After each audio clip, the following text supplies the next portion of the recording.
Good morning, good evening, good afternoon, whatever it is for you. Welcome back to a Division 2 video. The exotic shotgun, the Sheriff, is here. And of course, we have a couple builds for you. And this might be my favorite for the Sheriff. You can utilize the Sheriff in close range, run up to people, be in their faces, or you can just shoot them from a distance because yes, the sniper shotgun is here. Not only the True Sons can now handle that sniper shotgun, we have it in our arsenal right now as well.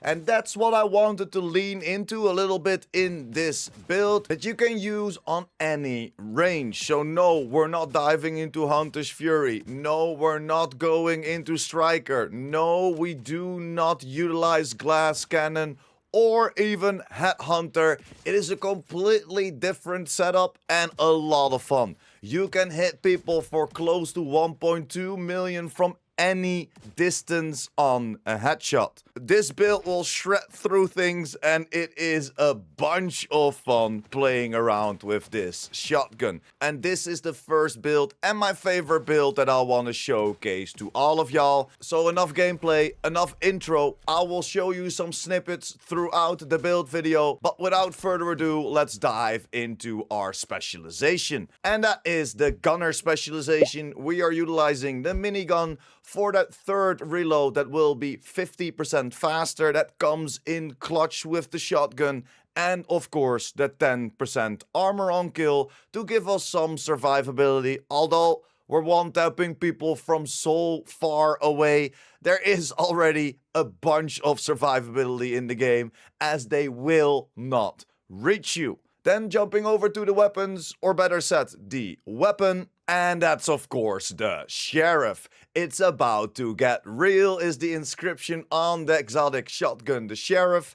This on this build will do 1.37 million damage, an RPM of 160, a mag of 8, or if we reload we have a mag of 9. We have a headshot damage of 65% and the optimal range is 100 meters. We have an expertise on this from 30, so an extra 30% weapon damage. This is the cap for the expertise. And you of course want to go for the third attribute, damage to target out of cover. Why is this gun so special? As every exotic has their own trait, aka their own talent. If we scroll down, you will see the talent Authentico.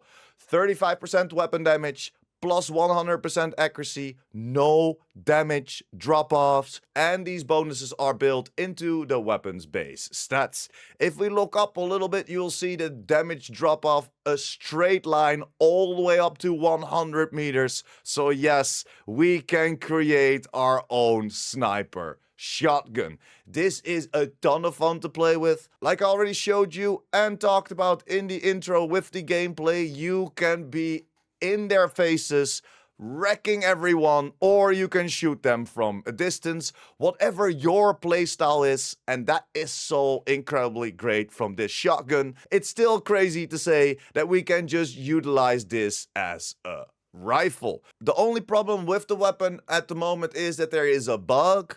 So whenever you are in cover, that 100% accuracy does not kick in. The devs know about it, so when this gets fixed, this build will even shine more because then you can just 1 or 2 tap people from a distance in cover using this shotgun just like a rifle. And then of course we have our secondary and our pistol. You can choose for whatever you like. Choose something that you don't have proficient yet, so this will save you some materials to donate and or some duplicates, as your secondary and your pistol also receive 20% of every XP that you do with your weapon. For the pistol, I would of course recommend the quick step if you have it. You still have a couple of days to farm it until the 3rd of March. It will be in the game, or you can get it throughout those stretch goal caches, and this quick step will give you an extra 20% movement speed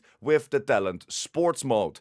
Because we can just switch away from our weapon, it does not matter for our talent or for the overall setup of the build. Whenever you need to run for a little bit, switch over to that quick step and you're 20% faster, and it will not negatively impact your build. And now, of course, for the overview of the build, and there it is. Yes, we're utilizing OD again. Ongoing directive. Very, very easy to get together. The whole set you can just farm in Retaliation, Summit, or even on Countdown. The exotic gloves you can get through farming through Countdown or hunting down the blueprint within Retaliation. And then we got our Cheska backpack to give us some extra critical hit chances. And why are we going for OD? If we open up OD, ongoing directive, it will give us 15% status effects for the 2-piece, 30% reload speed for the 3-piece, and this is such a nice thing to add for this. Such quality of life, as usually ongoing directive is used on LMGs. You kinda need that reload speed, and you want that reload speed for this shotgun as well. So the 3rd piece, the 30% reload speed comes in clutch. But of course, we're doing it for rules of engagement that will activate after 4 pieces. Shooting a status affected enemy will apply a mark. Killing a marked enemy grants you a full clip of hollow point ammo for your active weapon and half of the clip for the agent's active weapon to the rest of the party. So you're not only boosting yourself with an amplification damage, but also your team. The mark lasts for 10 seconds, hollow point ammo amplifies weapon damage by 20% and applies bleed on hit. Because we're constantly reactivating that hollow point ammo, we're constantly having bleed bullets, so we're always doing that amplified damage against humanoid enemies.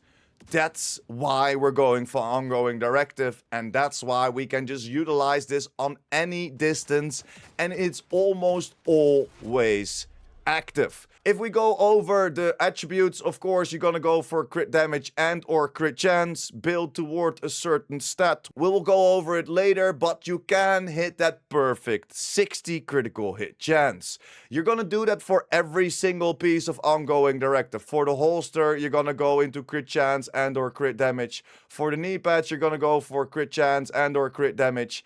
And then you're gonna choose for the chest piece.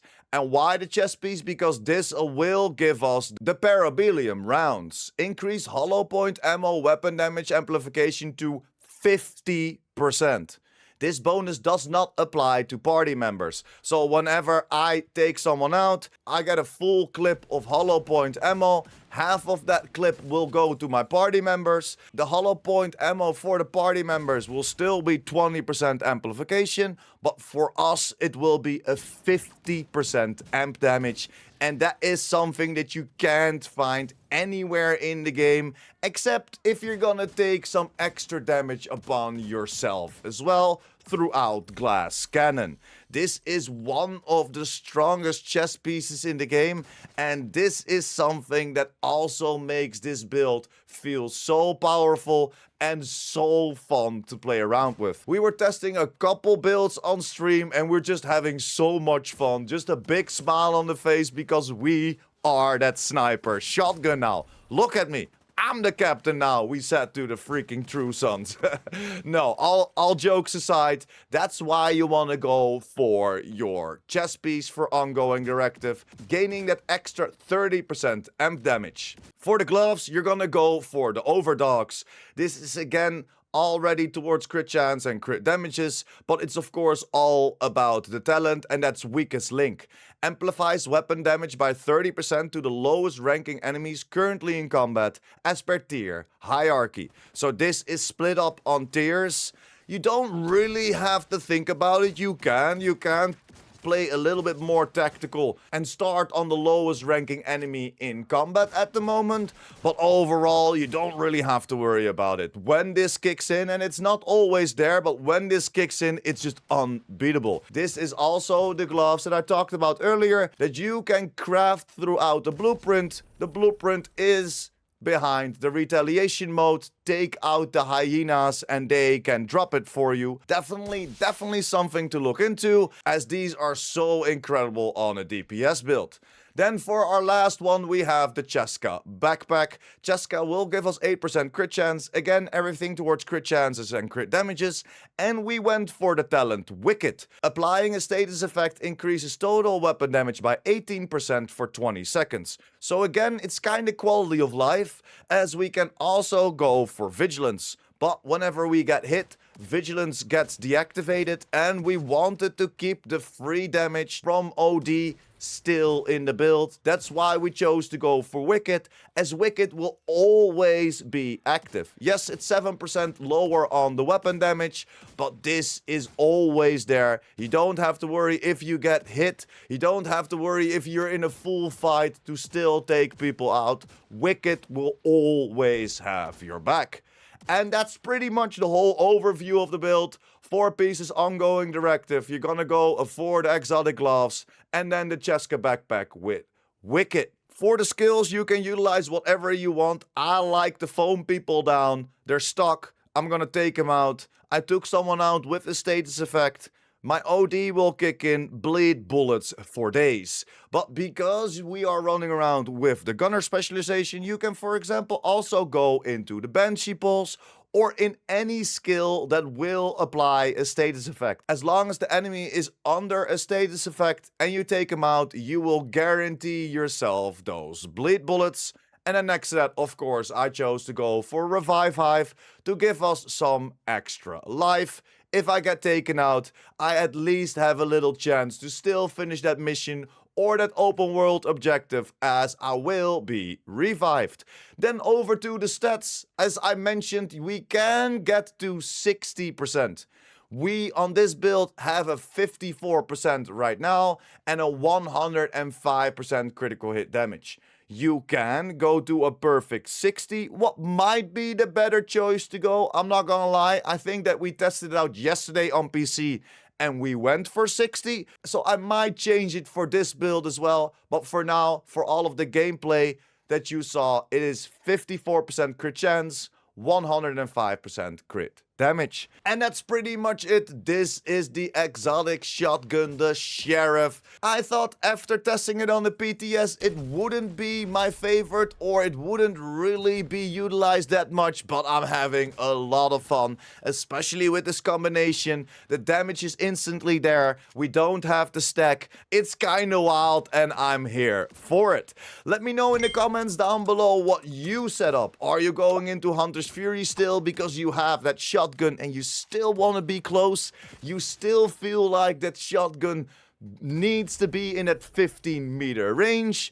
Are you going into glass cannon? Are you going into striker? I'm very curious if people like to utilize striker with this setup, the Sheriff, as well. Or are you going a completely different route? The next build upload for the Sheriff will be almost a full high-end build, utilizing some skills, having some fun with it as well. But damn, try this out, come back to the video and let me know what you think. That's pretty much it. It's already taking a little bit longer. Thank you so much for sticking until the end. Like the video if you liked the video or helped you out in any form. We're closing into 20k subscribers. So if you're new here and or if you want to be updated by the Division 2, make sure to hit that subscribe button as well. And I will see you in the next one.